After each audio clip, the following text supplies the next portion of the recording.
Wunderschönen guten Morgen. Wenn es gerade einsteigen, also Gott groß machen. Komm on. Ich singe meinem Gott ein neues Lied.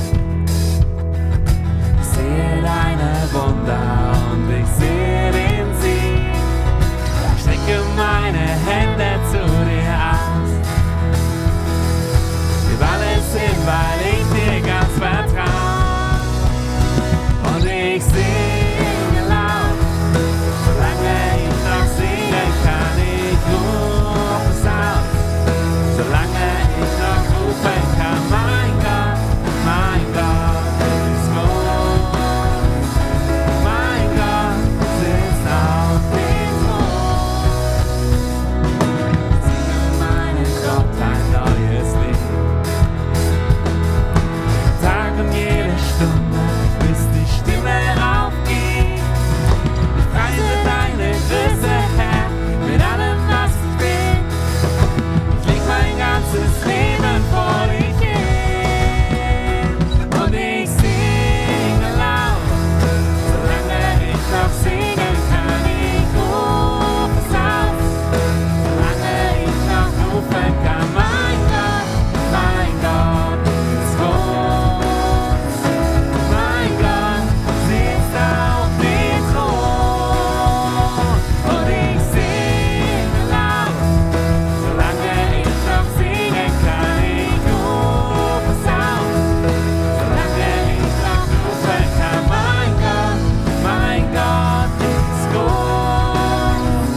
solange ich noch rufen kann. Mein Gott ist groß. Mein Gott sitzt auf dem Thron und ich singe laut. Solange ich noch singen kann, ich rufe es aus. Solange ich noch rufen kann, mein Gott ist groß.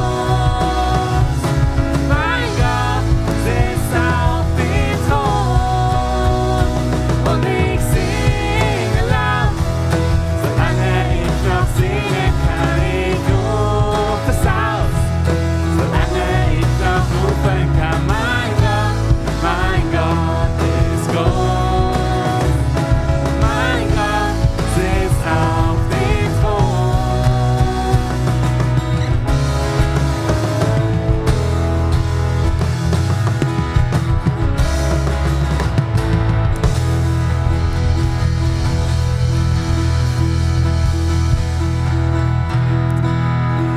Ich wünsche euch allen einen wunderschönen Sonntagmorgen. So schön bist du da. Herzlich willkommen bei uns in der Silvan Church.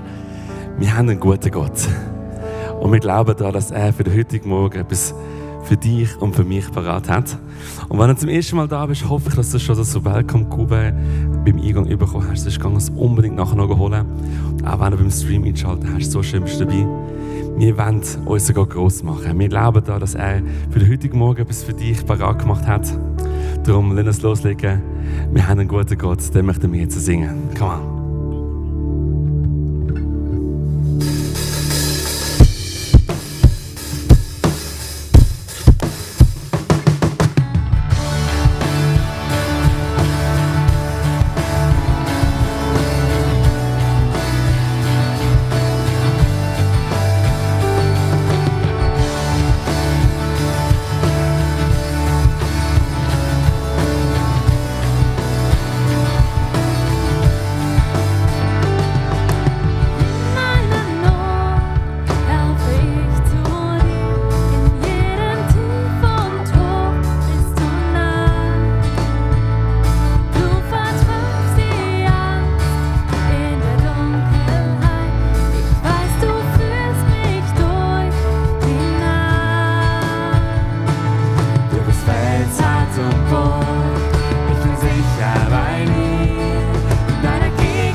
danken dir, dass du heute an Morgen mit unter uns bist.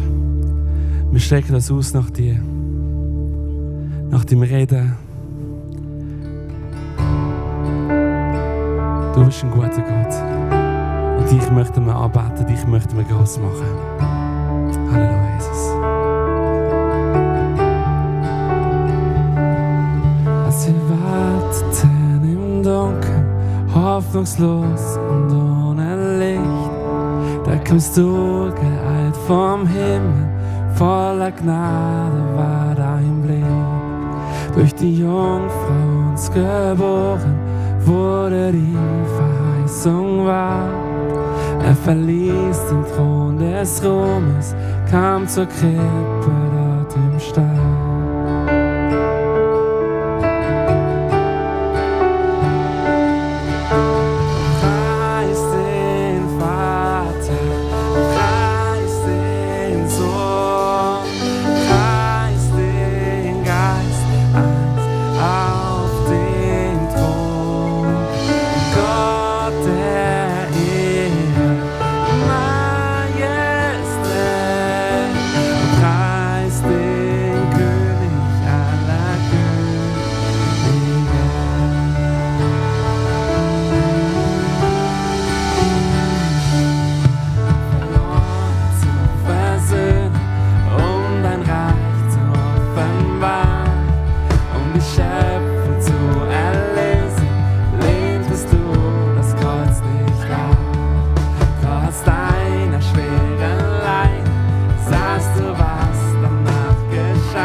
Standest, hielt die Welt den Atem an, denn der Stein war weggerollt, der Tod verzwungen durch das Lamm. Tode stiegen aus den Gräbern, Engel sahen staunend zu. Wer auch immer kommt zum Vater, dessen Seele wird gesund. Und die Kirche war gewohnt,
so machtig, so heilig, so wunderbar, geniale Gott, so sanftlos, so grenzenlos, so treu. treu bist du, Herr.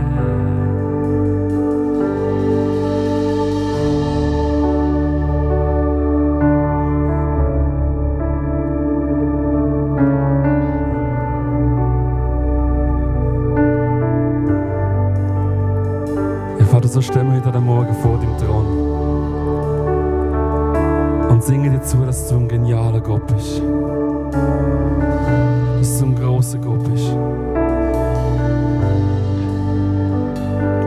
Und dass wir eine Zeit nehmen, wo wir dort gross machen dürfen. Wo du ihm ganz persönlich zu ihm reden. Halleluja, Jesus, wir beten dich an.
Vater, wir kommen als deine Kirche vor dich und wollen uns dir einfach neu so ausliefern und sagen, verändere du uns auch als Kirche in das Bild, wie du es haben willst.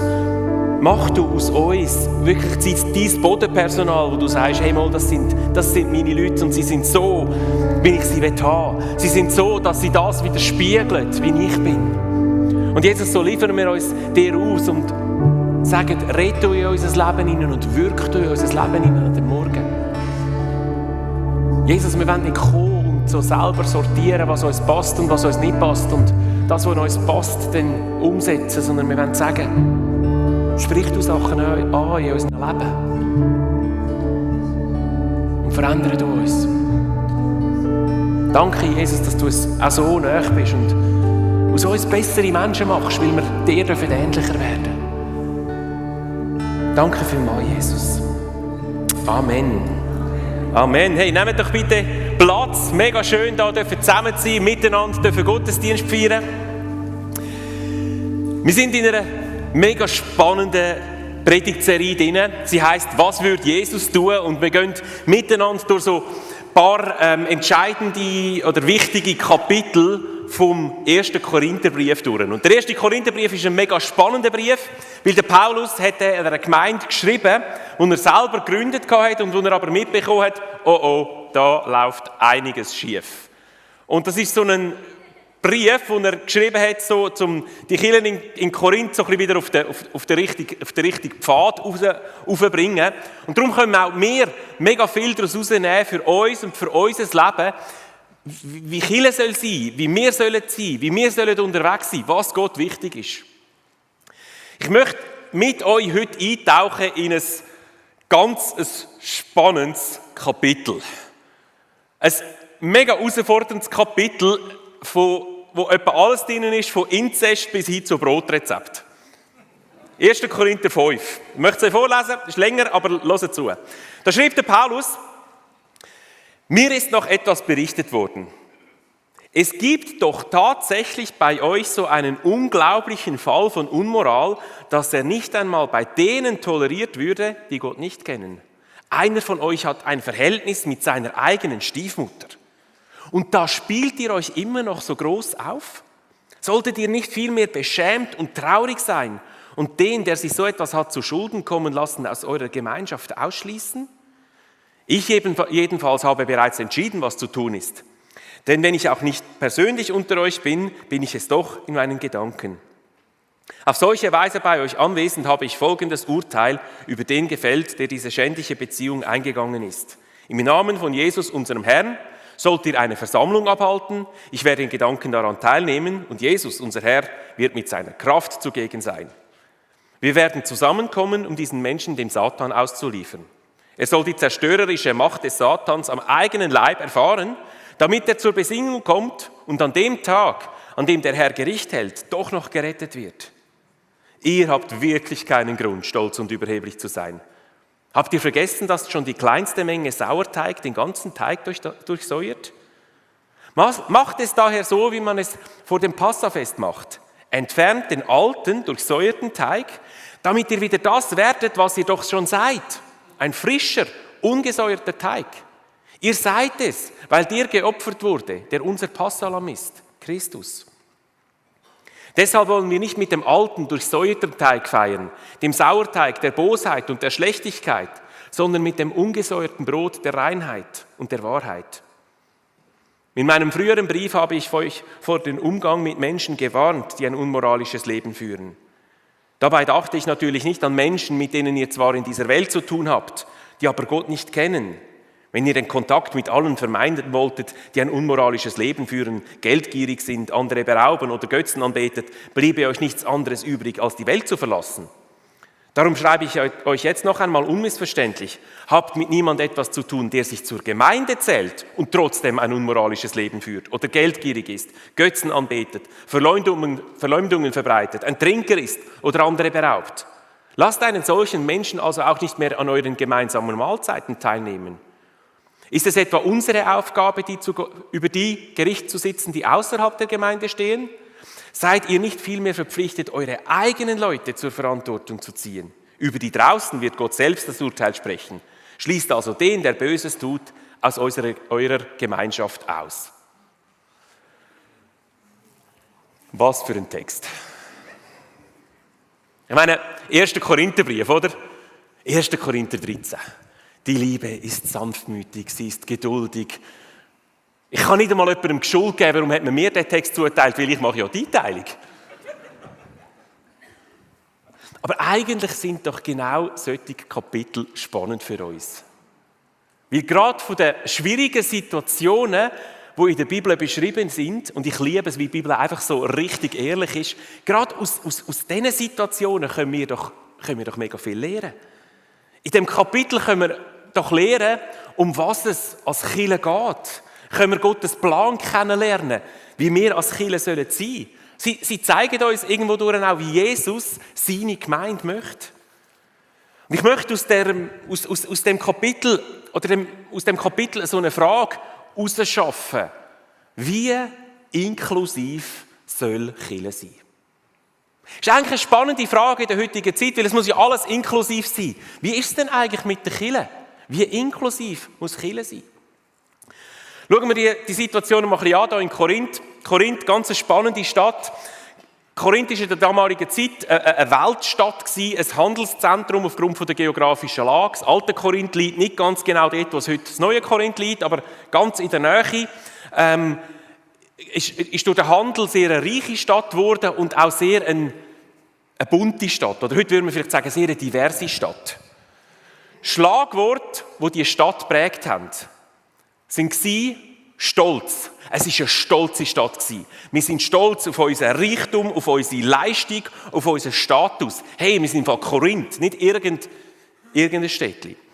Sie sind stolz auf ihre Freiheit. Ganz speziell die religiöse Vielfalt, aber auch unter anderem die sexuelle Offenheit. In Korinth, korinthische Zustände, da ist alles gegangen. Da ist man frei gewesen. Da ist man nicht von irgendwelchen sozialen, moralischen Grenzen eingeschränkt gewesen, sondern da hat man ausgelebt, was man ausleben will. Und in dem Zusammenhang auch, es war eine sehr tolerante Stadt gewesen. Alles hat Platz gehabt, solange man das Gefühl hatte, es ist gut. Und man hat niemandem doch sagen, was falsch ist. Und wenn ich so die Schlagwörter anschaue, muss ich sagen, weisst du was? Wir leben hier irgendwo in der Region Zürich. Und das ist eigentlich nicht wahnsinnig viel anders. Stolz, frei, tolerant. Das ist das, was irgendwo durch unsere Gesellschaft doch genau so beschreibt. Und darum können wir auch sehr viel aus dem Text für uns rausnehmen. Weil etwas müssen wir bewusst sein. Gesellschaft prägt immer auch Kirche. Und gerade für gesellschaftliche, was gesellschaftlich normal ist, findet der Weg in die Kirche hinein. Und das Problem ist, man erlebt es nicht als falsch, weil es ist ja gesellschaftlich normal. Und darum müssen wir immer wieder angehen, wie es auch der Paulus dann mit den Korinther gemacht hat, und uns die Frage stellen, sagen, hey, was sagt denn Gott, was normal ist? Weil wir sind ja nicht Kirche für die Gesellschaft oder von unserer Gesellschaft, sondern wir sind schlussendlich Gottes Kirche. Wir leben heute in einem kulturellen Dilemma. Die Gesellschaft sagt uns ja genau das. Die Gesellschaft sagt uns, hey, du musst tolerant sein. Du musst eben inklusiv sein. Du darfst niemanden ausschliessen. Du musst Meinungen stehen lassen. Gleichzeitig erleben wir, wenn dann aber jemand nicht ins Schema reinpasst, wenn dann aber jemand zu einer Meinung steht, wo nicht in den Mainstream reinpasst, wo eben so tolerant und inklusiv ist und etwas anderes sagt, dann Cancel Culture nennt man es heute. Man wird cancelled, man wird ausgeschlossen, postet so irgendetwas auf Social Media, wo nicht in den toleranten Mainstream reinpasst und dann schädert es und man nennt ihn das wunderschön, es gibt einen Shitstorm oder so. Das heisst eigentlich, die Frage ist nicht, ob es Grenzen gibt, sondern die Frage ist schlussendlich nur, wo denn die Grenzen eigentlich sind. Denn auch die tolerante Gesellschaft hat ja offensichtlich ihre klar definierten Grenzen, was drinnen ist und was draussen ist. Wenn wir 1. Korinther 5, das Kapitel anschauen, wirkt das im ersten Moment enorm brutal. Wo der Paulus sagt, hey, raus mit dem. Der Paulus redet von Ausschluss, aber ich glaube, wir müssen das Kapitel mal genauer anschauen.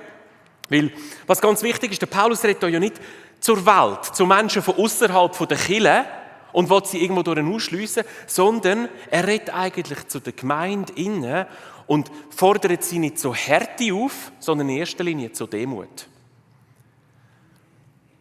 Wenn man Kapitel vorher noch ein bisschen anschaut, der Paulus fängt ja zuerst an, begrüßt die Gemeinde und dann sagt er ihnen, hey, hört mal, ihr spielt euch geistlich wahnsinnig auf.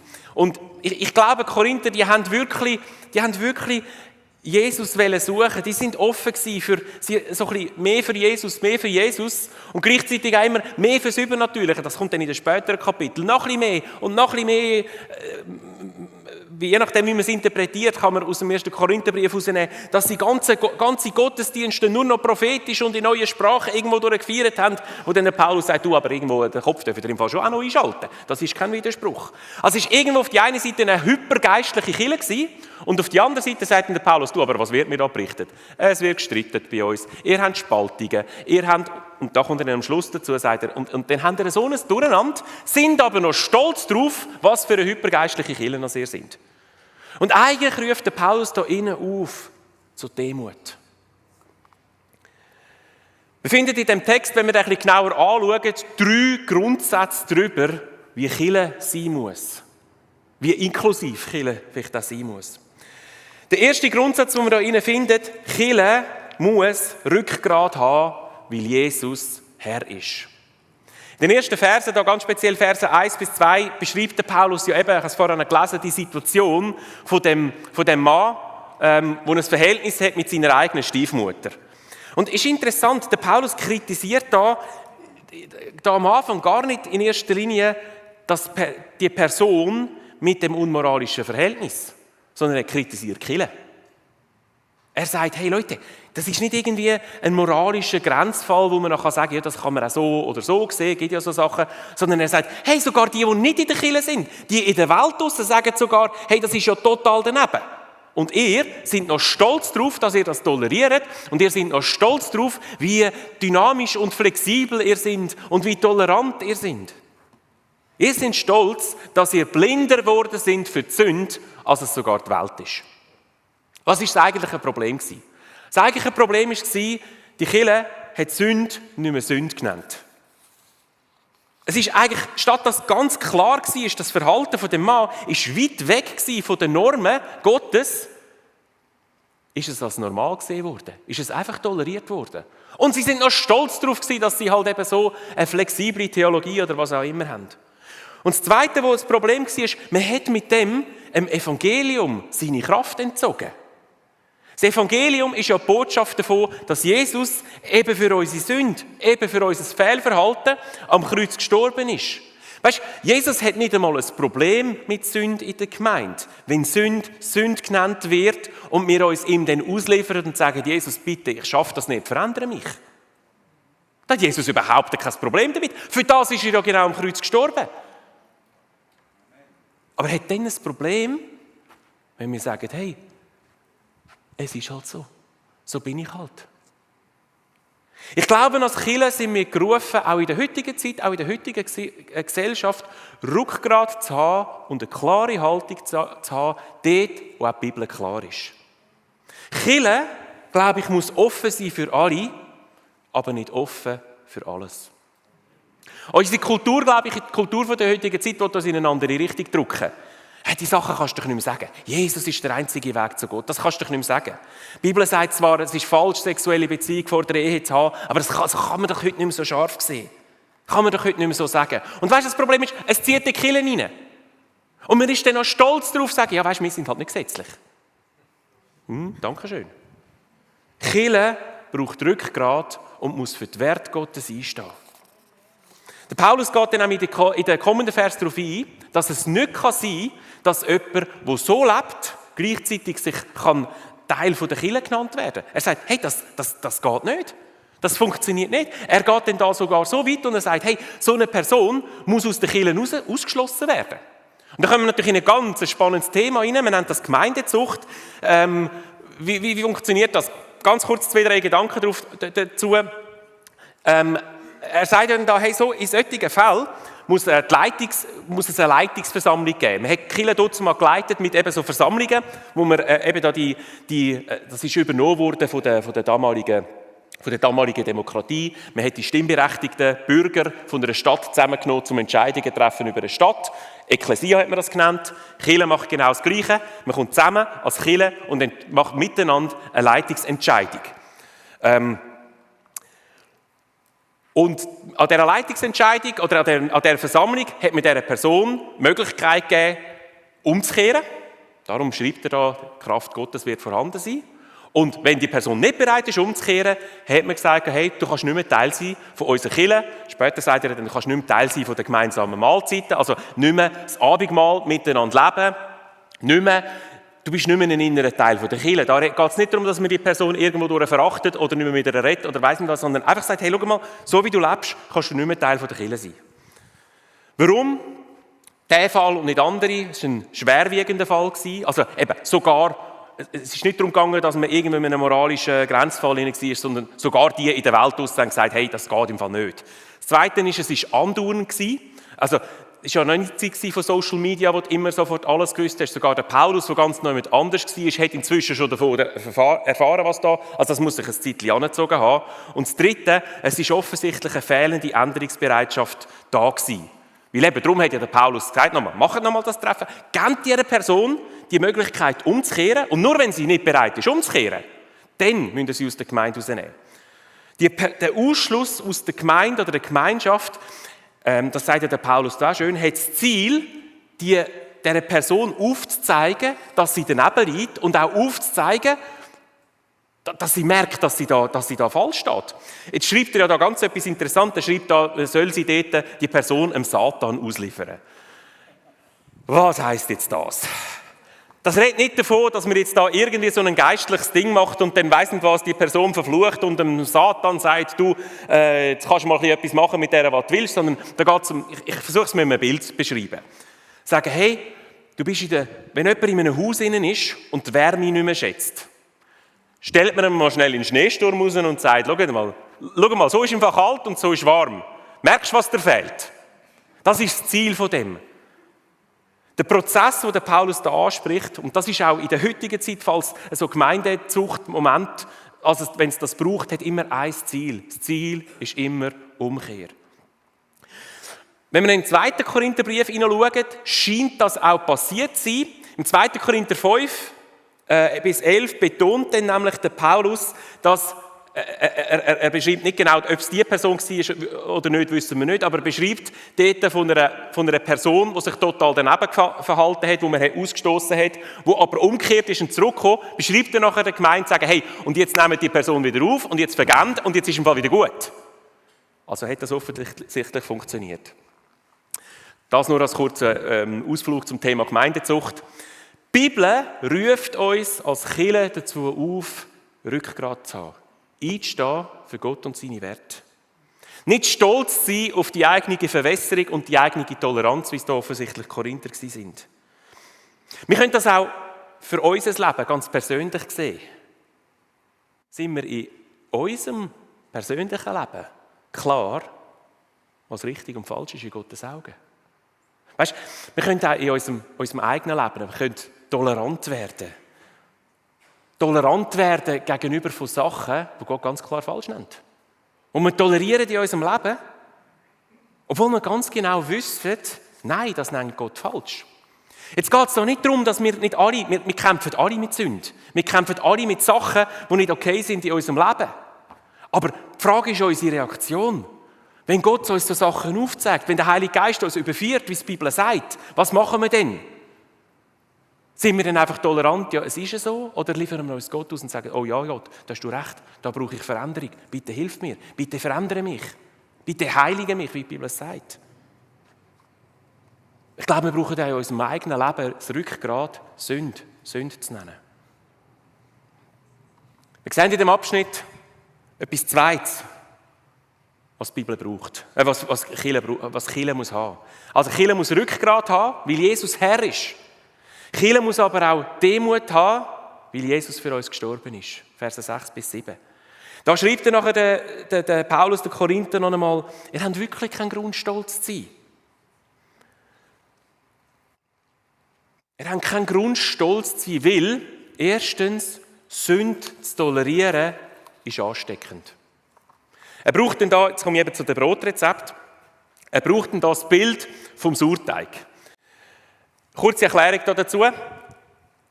2 Sachen. Ich habe ein bisschen geforscht und ich muss aber auch Full Disclosure, ich habe noch nie ein Brot gebacken in meinem Leben. Aber ich kann lesen. Also bei uns backt man ja primär mit Hefe, aber in den letzten Jahren sind ja die Sauerteige sind auch sehr trendy geworden, wo man ja immer wieder so eine Kultur weiternimmt. Aber ich habe gelernt, auch die meisten Sauerteige, nicht alle, aber die meisten macht man heute auch mit ein bisschen Hefe. Dazumal hat man es anders gemacht. Man hat eine Kultur angelegt, wie es halt bei so Sauerteig ist, meistens mit Weizenklee und gorenem Traubensaft. Ja, habe ich gelernt.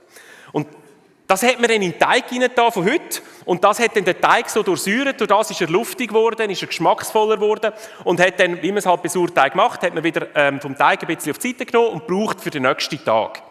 Das Bild, das da der Paulus braucht, ist, man nimmt ein bisschen vom heutigen Sauerteig, tut den drin rein und der geht dann durch den ganzen Sauerteig vom Tag durch. Und der Paulus sagt eigentlich da, hey, das kleine bisschen Sauerteig, das durchsäuert den ganzen Teig. Und dann hat man jeweils, man hat ja noch nicht die hygienischen Zustände gehabt wie heute, wo man die Sauerteigkulturen zum Teil ja fast über Generationen behalten kann, hat es einmal im Jahr einen Reset gebraucht, auch für den Teig. Und man hat dann jeweils aufs Passafest an, hat man den Teig aufgebraucht oder den sauren Teig weggetan und hat am Passafest auch als Erinnerung daran, dass sie nur ungesäuertes Brot auf die Flucht aus Ägypten haben können mitnehmen, hat man am Passafest neu angefangen, dass man zuerst ein ungesäuertes Brot gegessen hat. Das sind eben dann die wie heisst es, Matze da. Genau, das ist so ein bisschen fast wie Knäckebrot oder unsere Abendmahlbrötchen, ganz ähnlich.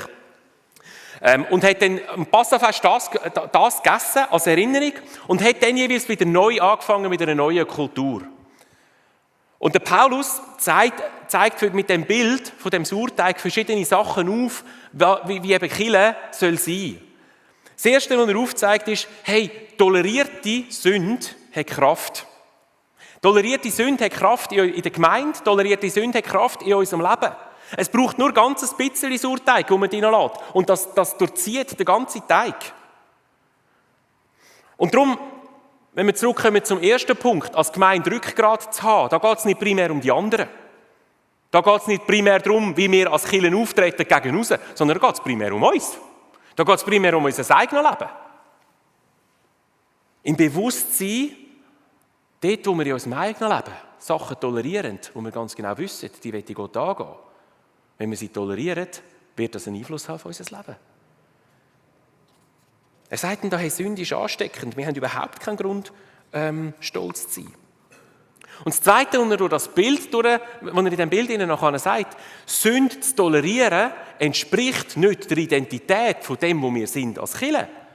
Der Paulus ruft den Korinther dazu auf, das zu leben, was sie sind. Ihr seid nicht ein Sauerteig, sondern ihr seid so einen frischen, ungesäuerten Teig, sagt er im Vers 7. Damit ihr das werdet, was ihr doch schon seid. Ein frischer, ungesäuerter Teig. So einen reinen Teig, wie man ihn eben am Passafest hatte. So sind wir doch. Das sind wir. Das ist doch das Selbstbild der Kirche. Er sagt, ihr seid gerecht gemacht. Ihr seid heilig gemacht. Ihr seid Gottes Familie. Es kann doch nicht sein, dass ihr jetzt einfach bei Sünde, Sachen, die falsch sind, wieder Raum schafft. Das geht doch nicht. Das stimmt doch nicht. Der Paulus beschreibt dann auch, woher die Reinheit oder die Heiligung kommt. Er sagt, ihr seid es, weil der geopfert wurde, der unser Passalam ist, Christus. Paulus braucht dann da die Symbolik vom Passafest weiter, vom Passalam, das erste Passafest vor dem Auszug in Ägypten, wo die Israeliten den Auftrag bekommen haben, ein fehlerloses Lamm zu schlachten und das Blut an die Türpfosten zu streichen, dass sie eben leben können. Das Fleisch ist dann in der Nacht gegessen worden, zusammen mit dem ungesäuerten Brot. Und das ist ein Zeichen für die Befreiung aus der Knechtschaft von Ägypten und für uns ein Zeichen für die Befreiung aus der Knechtschaft von der Sünde. Wo der Paulus da sagt, hey, Sünde in eurem Leben zu tolerieren, entspricht nicht mehr eurer Identität.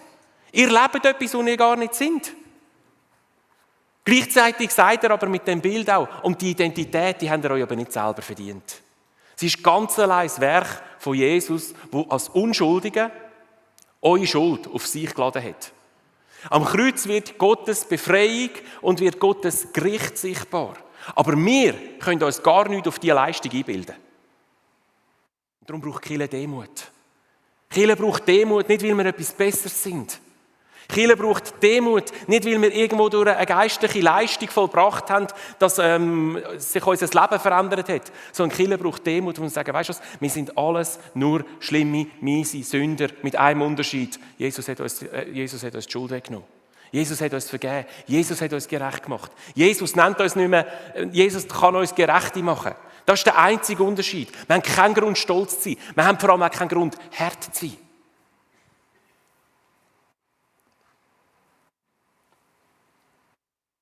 Haben wir einen Verdienst an unserer eigenen Heiligung? Das wäre dann so, wenn wir sie selber erarbeitet hätten. Und das versuchen wir ja so gerne immer wieder, aber es geht einfach nicht so. Es gibt so viele stolze Christen, die das Gefühl haben, dass sie durch ihre Aktionen irgendwelche Punkte im Himmel gesammelt haben. Und sie sagen, die Punkte sagen jetzt irgendetwas wert. Aber ich will dir eins sagen, deine Cumulus-Punkte sind mehr wert. Weil wir können uns keine Punkte sammeln im Himmel. Es ist allein das Werk von Jesus. Und der Paulus mahnt da auch Korinther, er sagt, hey, ihr braucht nicht nur Rückgrat, ihr braucht ganz viel Demut. Es gibt keinen Grund für Stolz. Kirche soll demutig sein. Sie soll nicht stolz darauf sein, tolerant sein, aber auch nicht stolz darauf sein, wie konsequent und wie heilig sie ist. Es gibt etwas Einziges, wo die Kirche darauf stolz sein darf. Von dem redet Paulus im 1. Korinther 1,31. Christus allein. Das ist das Einzige, wo wir darauf stolz sein können. Das ist das Einzige, was wir vorzuweisen haben. Und weißt du, die Kombination aus dem klaren Rückgrat und dieser Demut gibt das, was Kirche sein soll. Sonst wird es nämlich, wenn nur das Rückgrat da ist, dann werden wir hart, dann werden wir besserwisserisch. Darum braucht es die Demut. Demut bedeutet, ich sehe mich selber als ein Mensch, der ohne Christus nichts wäre, aber alles ist durch ihn allein. Das ist Demut. Der Paulus sagt, am Ende ist alles Gnade. Alles, was wir sind wir, weil Christus unser Passalam geworden ist. Und das Dritte, was wir in dem Text sehen, wie inklusiv Kirche soll sein, Kirche muss offene Arme haben, weil Jesus rettet. Nachher wechselt der Paulus so in den Fokus von der Beschreibung und sagt, hey, ihr als Kirche, jetzt geht es nicht darum, dass ihr irgendwie den Kontakt mit allem Unheiligen abbrecht, ihr lebt in der Welt.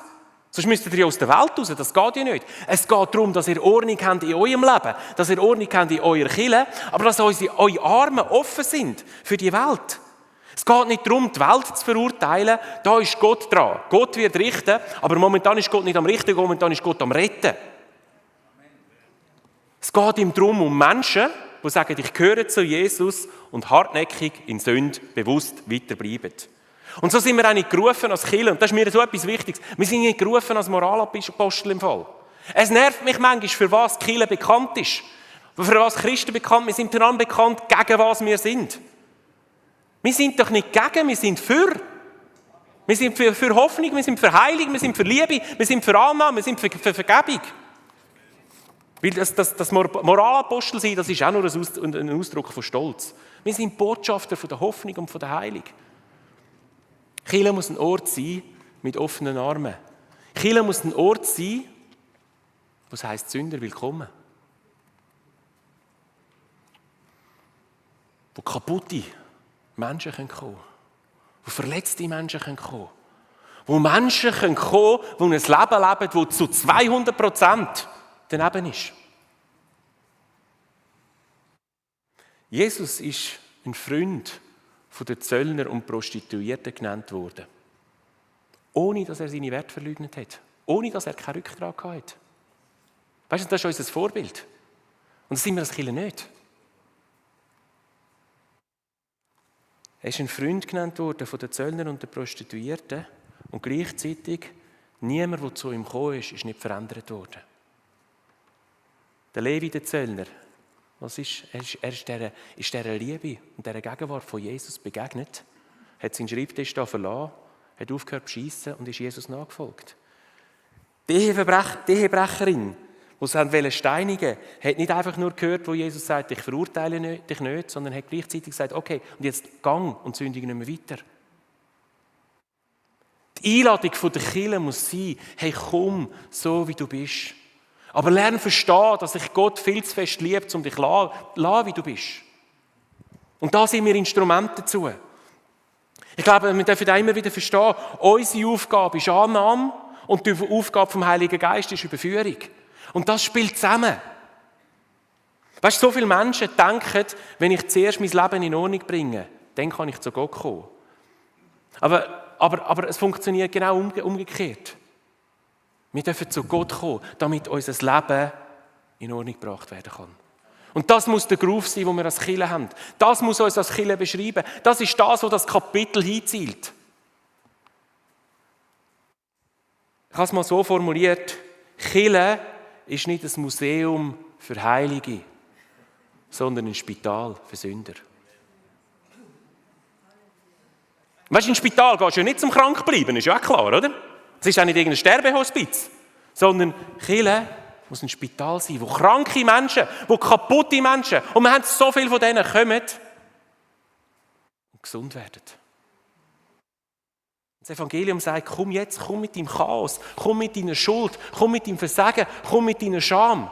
Und die Sünde verliert ihre Kraft dann, wenn sie als Licht kommt. Und vielleicht bist du da heute Morgen, vielleicht schaust du online zu und du weißt ganz genau in deinem Leben, da ist Zeug da, verstecktes Zeug da. Hey, bring das Licht. Du musst nicht auf die Bühne stehen und jetzt irgendwo die grosse Bekenntnisshow machen, sondern bring es zu Jesus. Vielleicht bring es mit jemandem zusammen zu Jesus. Auf der rechten Seite ist unser Ministry. Dort sind ganz tolle Leute und übrigens auch ganz verschwiegene Leute, wo du dann sagen, hey, ich habe das und das in meinem Leben und ich will es an die Oberfläche bringen, ich will es zu Jesus bringen, dass Jesus mich verändert. Weißt du, Sünde zu verstecken ist auch eine Form davon, sie zu tolerieren, weil wenn man sie versteckt behalten, entziehen wir ihre Kraft nicht. Bring sie zu Jesus. Jesus möchte dich verändern. Jesus will dich annehmen. Jesus will dich verändern. Am Kreuz hat er deine Schuld getragen, hat er deine Scham getragen, hat er deine Sünde getragen. Ist er gestorben, dass du nicht mehr musst unter dieser Knechtschaft von der Sünde sein, die dich bestimmt. Und vielleicht bist du heute Morgen da und merkst, hey, das sind Sachen da in meinem Leben, wo ich kein Rückgrat habe, weil ich Sachen, wo Gott ganz klar sagt, sie sind falsch, nicht falsch nennen. In meinem eigenen Leben. Zielen wir mal nicht auf die anderen. Zielen wir mal auf uns selber. Hey, zeig Rückgrat. Nenn Sünde Sünde. Du bist ja nicht geprägt von der Gesellschaft. Du definierst ja nicht selber die Regeln. Jesus ist Herr. Vielleicht bist du da und du merkst, dir fehlt Demut. Dir fehlt eine Liebe für Menschen, die daneben liegen. Du merkst, du wirst sehr schnell verurteilt. Komm zurück zu Jesus. Hey, lass dich erfassen von dieser Liebe von Jesus. Und er hat für Sünder. Der Römerbrief sagt uns, Jesus hat uns so sehr geliebt, dass er am Kreuz gestorben ist, wo wir Sünder waren. Ohne Kumuluspunkte im Himmel. Vielleicht bist du auch da, vielleicht hörst du auch zu und merkst, du hast gar noch nie Ja gesagt zu Jesus. Du hast dein Leben gar noch nie Jesus ausgeliefert. Du hast gar noch nie Jesus deine Schuld abgegeben. Dass du kannst sagen, hey, ich bin ein Heiliger. Ich bin heilig gemacht. Mir ist vergeben. Dann ist heute dein Tag. Hey, wir werden jetzt in eine Zeit hineingehen. Markus wird uns auch noch ein bisschen leiten im Gebet. Aber ich möchte schon jetzt sagen, der auf der rechten Seite ist unser Ministry. Vielleicht kannst du das Licht schon mal einschalten. Dort ist unser Ministry und dort werden Menschen sein, die du gerne mit ihnen beten kannst. Hey, ich wünsche mir, dass wir eine Kirche sein können, die aufräumt im eigenen Leben. Ich wünsche mir, dass wir eine Kirche sein können, die eine riesige Liebe hat für Menschen mit Ghetto in ihrem Leben. Eine Kirche mit offenen Armen, die offen ist für alle. Und die so offen ist und so liebevoll ist, dass sie nicht bleiben müssen, wie sie sind. Das ist die stärkste Inklusivität, die es überhaupt gibt. Lasst uns ein paar Augenblicke Zeit nehmen, ein Lied, das wir miteinander singen, und dann möchten wir hineingehen in eine Zeit vom Gebet.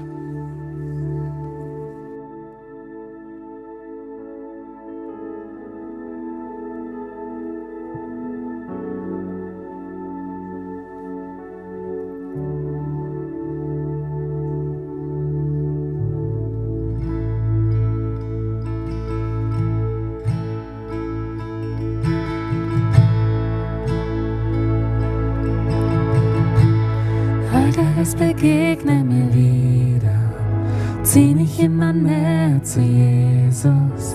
Zeig mir das Herz meines Vaters, zeig mir das Herz meines Vaters. Gott der Güte, Gott der Gnade, du bist so gut zu mir.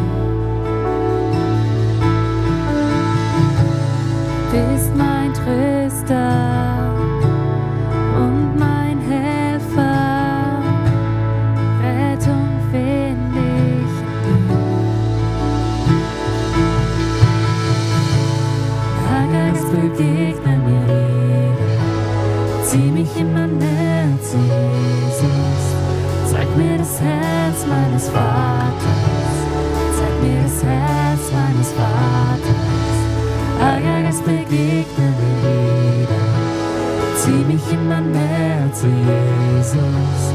Zeig mir das Herz meines Vaters, zeig mir das Herz meines Vaters.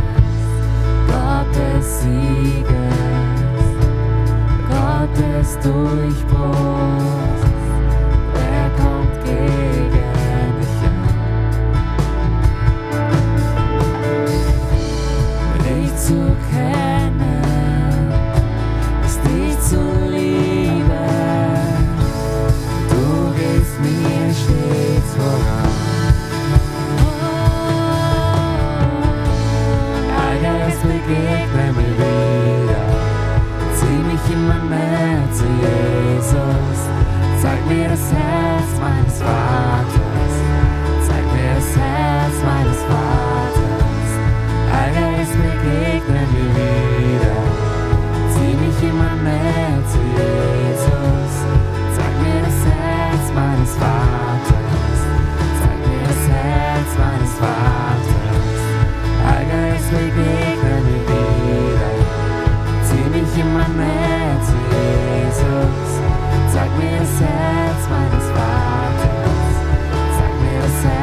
ich brauch. Wenn ich dich habe, hab ich alles. Wenn ich dich habe, hab ich alles, was ich brauch. Wenn ich dich habe, hab ich alles. Wenn ich dich habe, hab ich alles, was ich brauch. Heiliger Geist, begegne mir wieder. Zieh mich immer näher zu Jesus. Zeig mir das Herz meines Vaters. Zeig mir das Herz meines Vaters. Heiliger Geist, begegne mir wieder. Zieh mich immer näher zu Jesus. Zeig mir das Herz meines Vaters. Zeig mir das Herz meines Vaters. Zieh mich immer näher zu Jesus. Zeig mir das Herz meines Vaters. Zeig mir das Herz meines Vaters.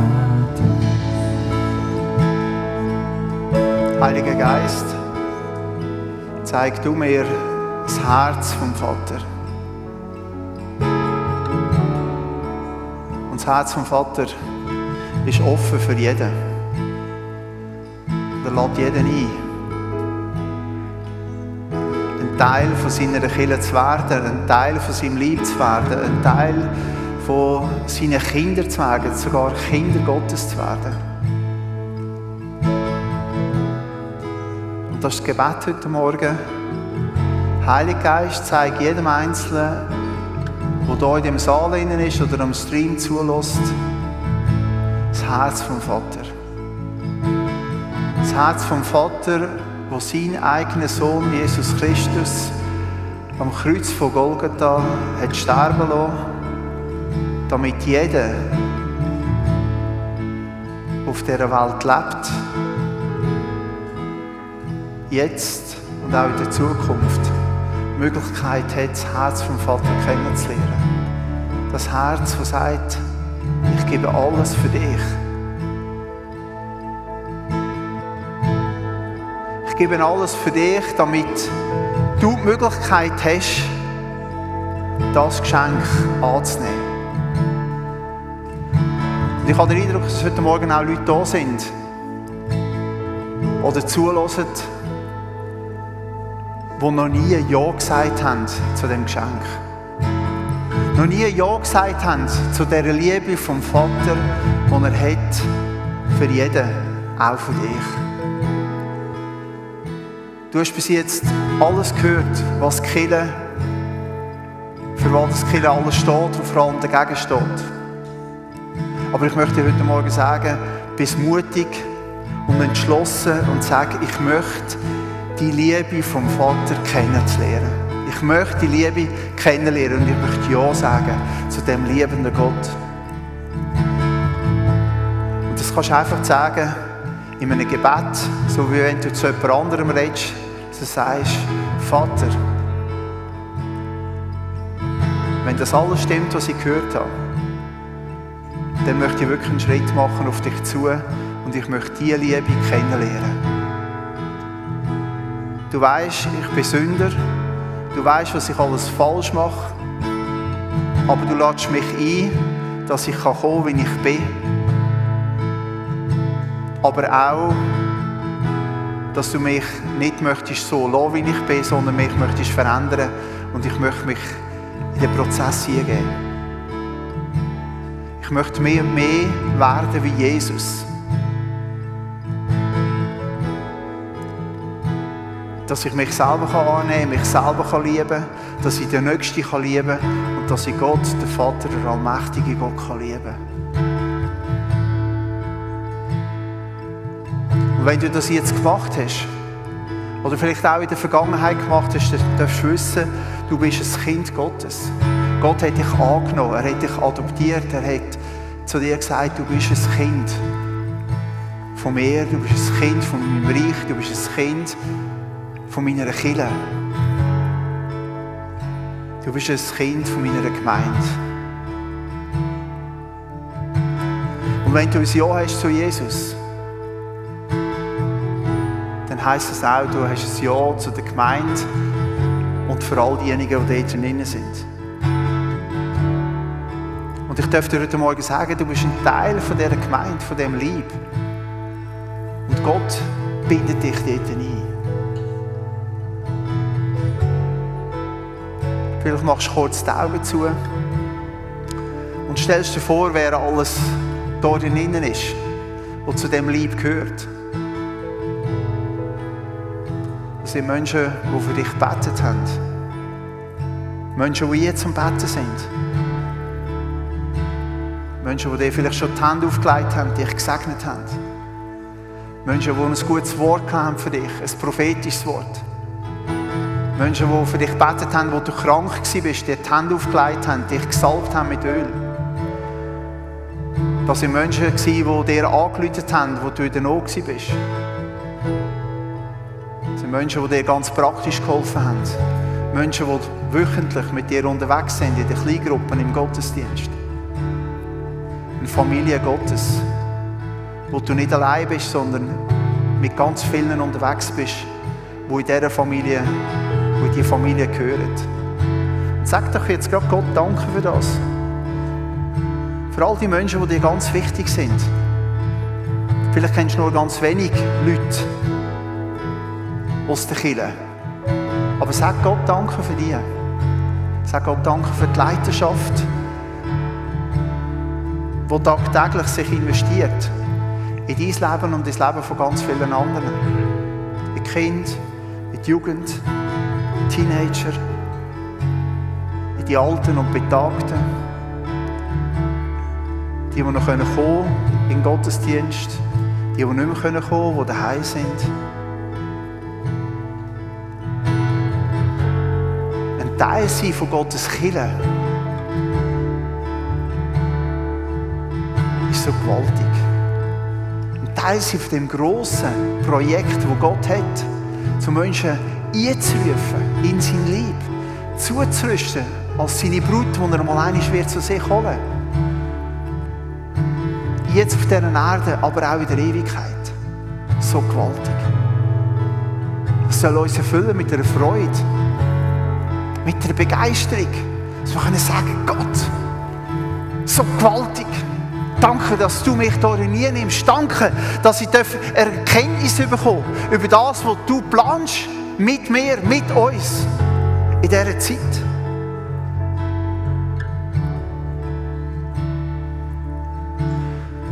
Vielleicht ist in dieser Zeit auch ein Sinn gekommen, vielleicht Sünde, die in deinem Leben drin ist, wo du sagst, eigentlich sind das Sachen, die Gott nicht toleriert. Und ich weiss es, weil der Heilige Geist hat mich schon darauf angesprochen.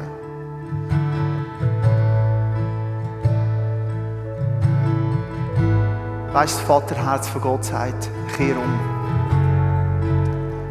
Kehr um. Entscheide dich zum Umkehren. Und entscheide dich, mich darum zu bitten, dass ich dir helfe. Und ich habe den Heiligen Geist gesendet, um dich Kraft zu geben, zum Umkehren, um dein Leben zu verändern. Ich selber, ich wirke in dir hinein. Aber kehr um. Und wenn dich das jetzt gerade betrifft, dann heb doch jetzt einfach die Hände auf und sage, Herr, ich brauche deine Kräfte, ich brauche deine Kraft. Heiliger Geist, komm du. Hilf du mir, dass ich umkehren kann. Ich möchte nicht so bleiben, wie ich bin. Und wenn du zu mir redest und Sachen aufdeckst, dann möchte ich umkehren. Ich möchte mich verändern lassen. Ich möchte ähnlich werden wie Jesus, mein Vorbild. Und ich möchte selber für andere zum Vorbild werden. Ich möchte nicht zu dem Sauerteig gehören, wo die Gemeinde versucht, sondern ich möchte in meinem Leben selber den Sauerteig rausräumen, damit ich ein Vorbild kann sein, ein Licht und ein Salz für viele andere, für mich, für viele andere in dieser Kirche, aber auch im Umfeld außerhalb der Kirche.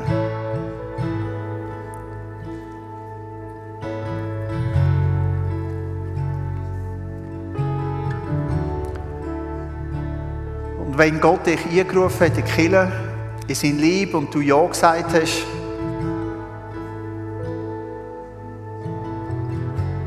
dann sagt er auch, ich möchte dich brauchen. Ich möchte mit dir Kirche bauen. Ich habe dir Gaben gegeben, ich habe dir Fähigkeiten gegeben. Vielleicht kennst du sie, vielleicht kennst du sie noch nicht, vielleicht musst du sie noch entdecken. Aber ich habe sie dir gegeben und sie gereuen mich nicht. Ich möchte, dass du sie einsetzt. Zugunsten von meinem Lieb, zugunsten von anderen. So wie andere dir dient haben, möchte ich, dass du anderen dienst. Ich möchte, dass du Verantwortung übernimmst für die Gaben, die ich dir gegeben habe. Ich möchte, dass du sie einsetzt. Und wenn du noch nicht weisst, wie, dann geh zu der Leitung. Geh zur Leitung, zur geistlichen Leitung. Frag sie, wie kann ich meine Gaben einsetzen im Reich Gottes? Ich möchte sie einsetzen, dass Gott mich brauchen kann, damit anderen gedient werden, dass andere in dieser Zeit das Evangelium hören können, gerettet werden, können die frohe Botschaft hören. Dass Menschen dürfen die Liebe vom Vater kennenlernen. Das muss unsere Herzen bewegen, das muss unser Leben bewegen. Dass Menschen in dieser Welt drinnen, und es sind Milliarden von Leuten, die Jesus noch nicht kennen.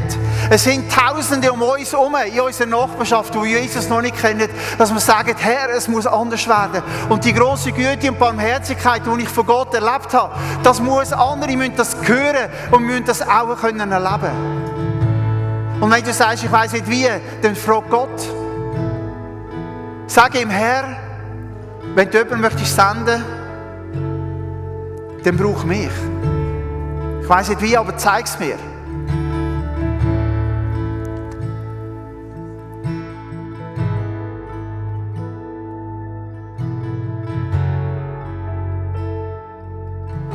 Wir haben vorhin noch einen Eindruck mitbekommen. Wir haben das Beispiel gehört von dem Lazarett. Und Lazarett, ich komme gerade auch noch das Bild sehen, wo mir jemand gesagt hat, ich war mit einem Lazarett von der Ukraine, von ukrainischen Soldaten. Von zerfetzten Leuten, amputierten Glieder. Leute, die geschrauen haben, die nicht gewusst haben, ob sie überleben. Leute, die sich gesehnt haben, heimzukommen. Aber nicht haben können.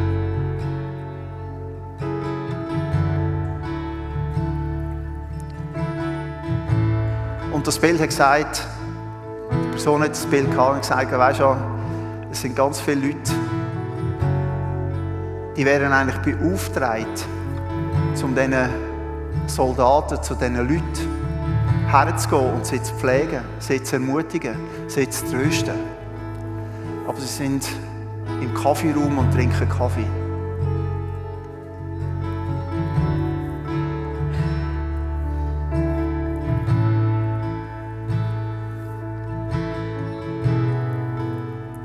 Und ich möchte uns ausrufen, dass wir vom Kaffeeraum rauskommen und sagen, wir gehen dorthin, wo die Verwundeten sind. Wir gehen dorthin, denen, die Trost brauchen, die Hoffnung brauchen, die eine neue Zukunft brauchen, die aufgerichtet werden müssen. Wenn du bereit bist, zum zu sagen, Herr, ich möchte das, ich möchte raustreten. Vielleicht hast du auch einen gewissen sozialen Druck da. Oder das Gefühl ist, ich kann das nicht. Ich würde mich exponieren. Ich möchte Mut zusprechen, zu sagen, mach einen Schritt. Mach einen Schritt auf die Leute zu, die dich brauchen, die genau deinen Dienst brauchen, genau deine Person brauchen. Weil Gott hat dich ausgerüstet als Krankenpfleger. Gott hat dich ausgerüstet als derjenige, der ermutigen kann, der trösten kann, der zusprechen kann.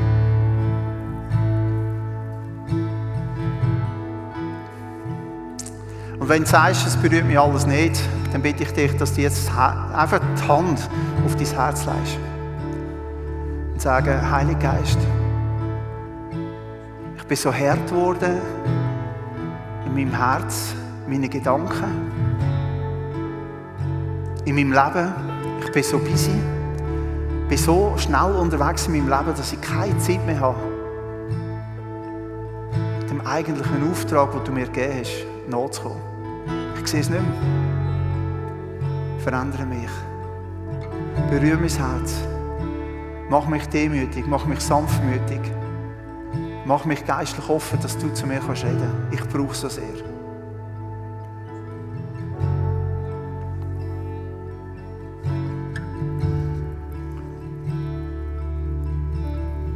Vaterherz Gottes kennenlernen. Vielleicht singen wir das Lied noch mal einmal und sagst, Vater, ich möchte dein Herz kennenlernen.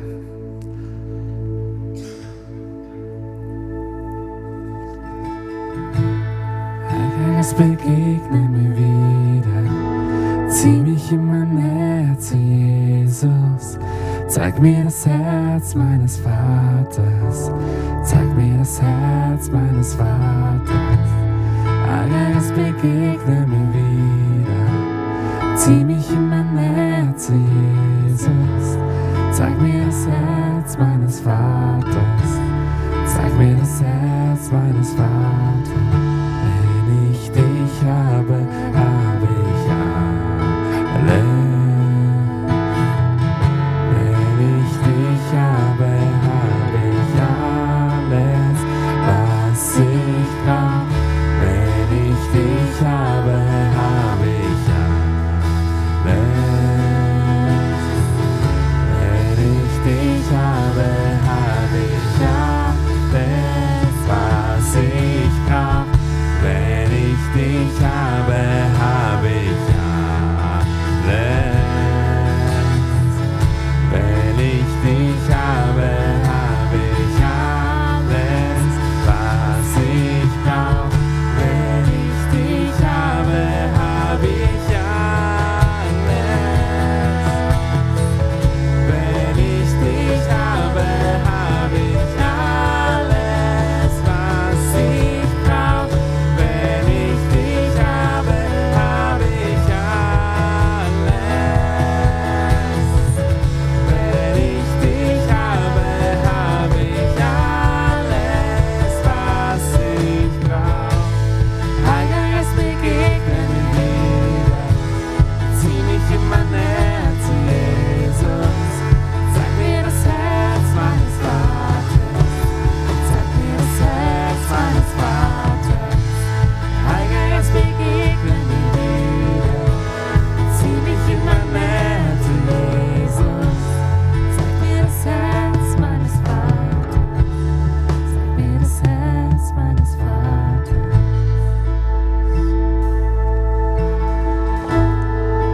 Wir haben gehört in der Predigt und sind uns sicher jetzt auch bewusst worden, wenn wir ins Reich Gottes trainieren gehören und ein Teil sein von etwas Grösserem, etwas, das momentan in dieser Welt sich bewegen soll, dann braucht es auch Finanzen.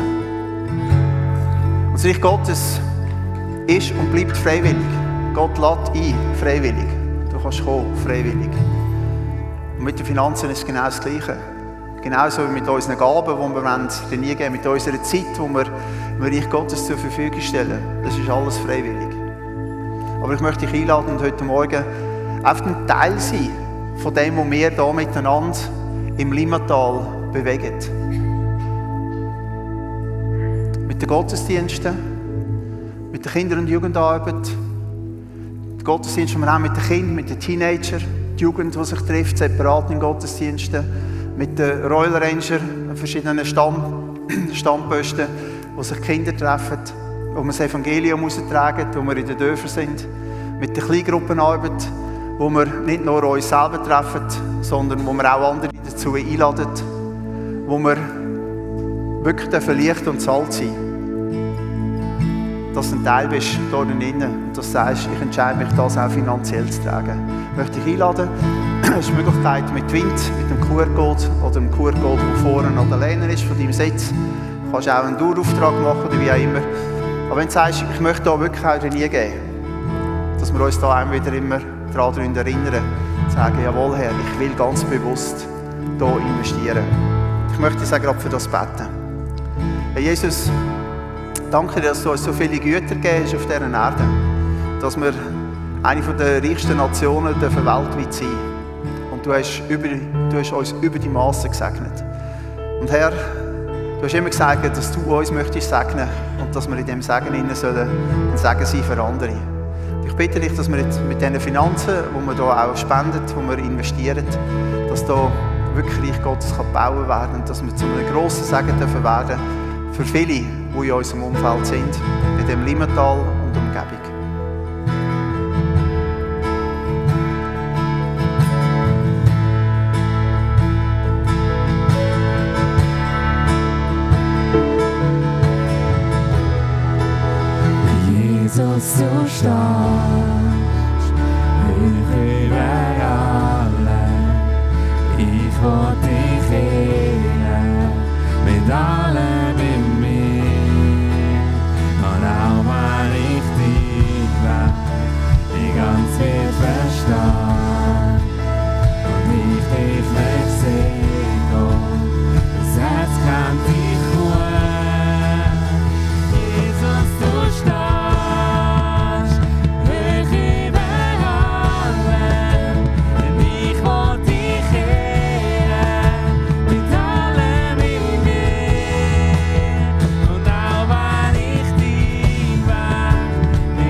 Himmel und deine Liebe.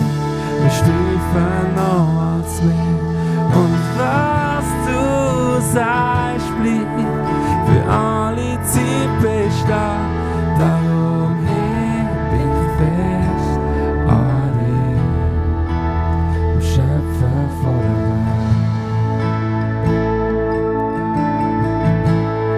Welt. Ich darf gerne noch mal Platz nehmen. Wir haben am letzten Sonntag für die Leiter gebetet vom ganzen Kinderbereich und Jugendbereich. Und wir möchten an diesem Sonntag für die Leiter beten, die sich in Kleingruppenarbeit investieren. Und ich bitte alle Kleingruppenleiter, Zonenleiter, hier vorne auf die Bühne zu kommen. Und der Alex wird 2-3 Worte dazu sagen. Er ist der Leiter der Kleingruppenarbeit. Und dann werden wir miteinander für die Leiter beten. Das wäre jetzt der Moment. Sofort aufstehen und vorkommen. Genau.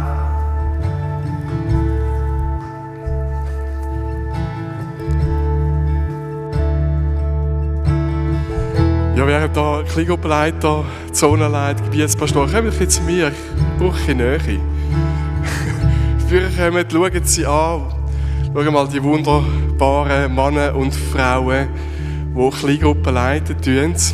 Und wir haben in dieser wunderbaren Message von Luca gehört, was die Kirche für innerhalb der Leute gelten, aber auch außerhalb. Und eines der Standbeine ist der Gottesdienst, wo wir zusammenkommen. Und das Ziel von dem Zusammenkommen ist, zum Miteinander Gott ehren und arbeiten. Und gleichzeitig haben wir noch einen zweiten Standbein, wenn du so willst. Und das ist die Kleingruppenarbeit, wo wir sagen, wir möchten miteinander unterwegs sein, damit wir Jesus ähnlicher werden.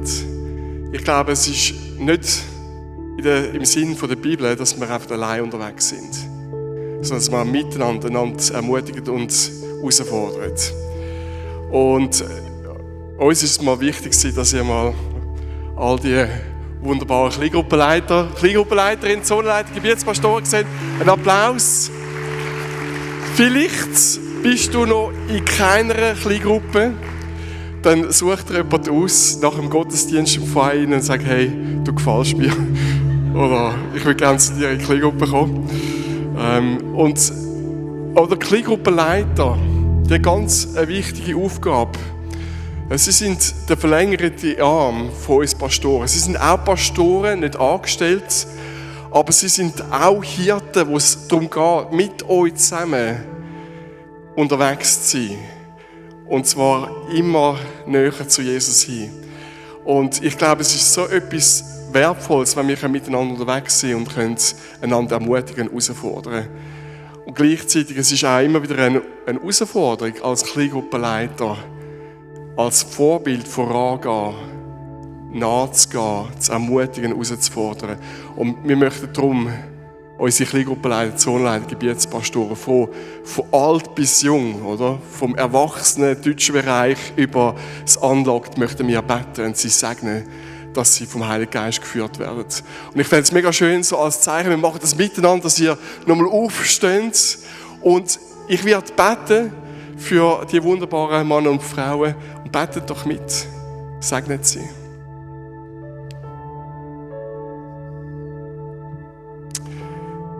Vater im Himmel, ich danke dir, dass wir in dir durch Jesus Christus Gnade haben. Dass wir zu dir gehören. Und ich danke dir, dass jeder Kleingruppenleiter, Kleingruppenleiterin den Heiligen Geist hat.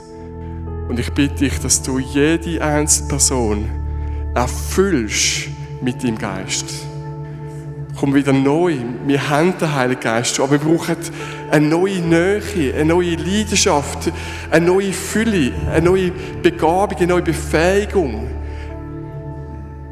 Beschenk du jeden Zonenleiter, Gebietspastor, Kleingruppenleiter mit dieser Fülle von dir, mit dieser Kraft, mit dieser Weisheit, mit dieser Leidenschaft, mit dieser Nähe von dir.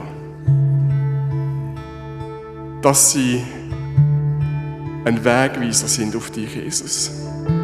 Nicht selber Jesus, sondern ein Wegweiser auf Jesus. Dass sie als Vorbild vorangehen können. Dass sie in einer Demut für Menschen, für Kleingruppen-Teilnehmer da sind. Dass sie das Rückgrat haben können und können sagen, das ist deine Identität. Lauf in dieser Identität. Dass sie ermutigen und herausfordern. Und ich bitte dich auch für uns als Gemeinde, dass unsere Kleingruppen voll werden, noch voller, noch grösser, noch mehr Kleingruppenteilnehmer, dass wir eine Kirche dürfen sein, wo wir im Grossen miteinander dürfen dich arbeiten, aber im Kleinen dürfen füreinander da sein, einander ermutigen und stärken. Und ich ehre dich für das kommende Jahr, dass du mit jedem mitgehst und dass du durch Zeichen und Wunder und durch Weisheit uns veränderst, immer näher dir, immer dir ähnlicher, damit wir Hoffnungsträger sind in dieser Welt. Amen, Amen. Ich bitte auch noch den Leiter der Jugendarbeit, Matthias, wo bist du? Ah, sorry. Dass du auch noch bettest.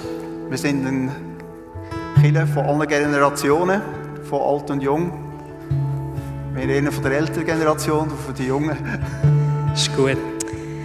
Ja, Herr, ich möchte dir Danke sagen, dass wir die Kirche sind, wo es so viele Menschen hat, die sich investieren, auch ins geistliche Wachstum von unserer Gemeinde. Und Herr, ich möchte wirklich um dein Segen bitten über jeden einzelnen Leiter, ja, über auch allen Ehepaaren, dass du wirklich das Semester nutzt, dass wir wachsen dürfen, dass wir näher an dein Herz kommen dürfen, dass wir wirklich so eine neue Leidenschaft haben in unserer Gemeinde, in unseren Kleingruppen für dich, Jesus, dass wir wirklich näher an dein Herz heranwachsen, dass wir wirklich miteinander vorwärts gehen, dass wir in unserer Beziehung zu dir wachsen und dass neue Kleingruppen auch entstehen dürfen. Ich bitte dich wirklich für Multiplikation, dass neue Leute aufstehen, neue Kleingruppenleiter dürfen kommen, wir dürfen investieren in die Leben, dass neue Kleingruppen entstehen dürfen und wir so immer mehr und immer grössere Kleingruppenarbeit dürfen haben und mehr Menschen, die dir nachfolgen, Herr.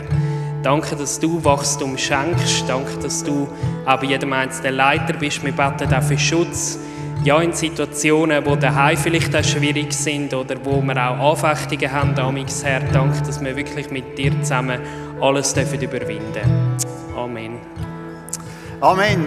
Ganz herzlichen Dank für euer Gebet. Ich möchte den Kleingruppenleiter ganz herzlich danken und auch den Zonenleiter, die sich investieren, Woche für Woche. Ihr dürft gerne von der Bühne wieder runter. Es sind nicht alle da, einige sind beruflich noch unterwegs heute und haben nicht da sein, haben sich abgemeldet. Andere sind noch an der Retrette von der Kinder- und Jugendarbeit und haben auch nicht da sein. Und wenn du vielleicht auch für Kinder eine Kleingruppe suchst, dann ist die Rangerarbeit eigentlich der richtige Ort, wo man in so einer Kleingruppe sein kann. Aber eben, wie gesagt, sind heute nicht hier an einer Retrette. Wir werden jetzt in dieser Zeit wieder neu starten mit unseren Kleingruppen. Und wenn du neu in keiner Kleingruppe dabei bist, dann möchte ich dich ganz herzlich einladen, dir eine Kleingruppe zu suchen. Wir haben anschliessend nachher draussen die Möglichkeit, so zu connecten miteinander. Und du kannst dich gerne dort informieren über deine Kleingruppen. Sie findest sie auch auf der Webseite, sind alle aufgeschaltet zu verschiedenen Themen, verschiedene Altersgruppen, auch unterschiedliche Sprachen. Dann schauen wir in die nächste Woche. Nächste Woche werden wir miteinander Gebetswoche haben. Das Thema ist «Näher zu dir». Und wir werden das ein bisschen anhand von der Stiftshütte, vom Stiftshüttengebet anschauen. Wir werden durch das Gebet durchgehen. Wenn du das noch nicht kennst, dann solltest du auf jeden Fall da sein. Wenn du es kennst, dann weisst du, das ist begeisternd, so näher auch zu Jesus, zu Gott herzukommen, ihn besser kennenzulernen. Wir laden dich ein, jeden oben hier dabei zu sein. Informationen findest du auf der Webseite. Dann am Donnerstag haben wir das 55 Plus Mittagessen. Die Anmeldungen sind draussen, kannst du dich draussen eintragen in die Liste. Ganz herzlich willkommen bei der 55 Plus Gruppe, die sich am Donnerstag trifft. Und am nächsten Sonntag werden wir den Gottesdienst wieder haben mit dem Matthias Theis, und zwar zum Thema Jesus und Scheidung. Ein weiteres interessantes Thema, wo wir uns damit werden auseinandersetzen. Wenn du das erste Mal da bist, dann laden wir dich ganz herzlich ein, draussen in die Connect Lounge, um Menschen kennenzulernen, Informationen über unsere Gemeinde auch zu bekommen. dort tun wir dir ganz auch herzlich erklären. Zuerst mal herzlich willkommen heißen, dir erklären, wie wir als Gemeinde funktionieren und dir alle Fragen beantworten, die du hast. Ganz herzlich willkommen. Und wenn du schon länger da bist, dann laden wir dich auch ein in eine andere Connect Lounge, nämlich ins Bistro. Es sollte heute, ich habe es nicht kontrolliert, aber es sollte heute Pizza geben. Also lasst euch überraschen, ob ich das Richtige gesagt habe. Dann für all diejenigen, die noch Kleider da haben, also nicht die du am Körper hast, sondern vielleicht noch in einer Kiste, in einem Sack hinein. Bis 12.30 Uhr haben wir die Möglichkeit, im Mediamarkt noch Kleider abzugeben, in dieser Hilfssammlung, die wir haben für die Ukraine. Da ist die Annahmestellen offen. Bitte nachher keine Kleider mehr irgendwo neu mit her deponieren, sonst muss ich es dann allenfalls zu mir heimnehmen, bis zum nächsten Jahr. So, dann wünsche ich euch allen eine ganz gute Woche, Gottes Segen. Es ist schön, dass wir im Leib Christi sind, in der Kirche von Christus und dass wir dort dazu gehören dürfen. Schön mit euch unterwegs zu sein. Gute Zeit, Gottes Segen, tschüss zusammen.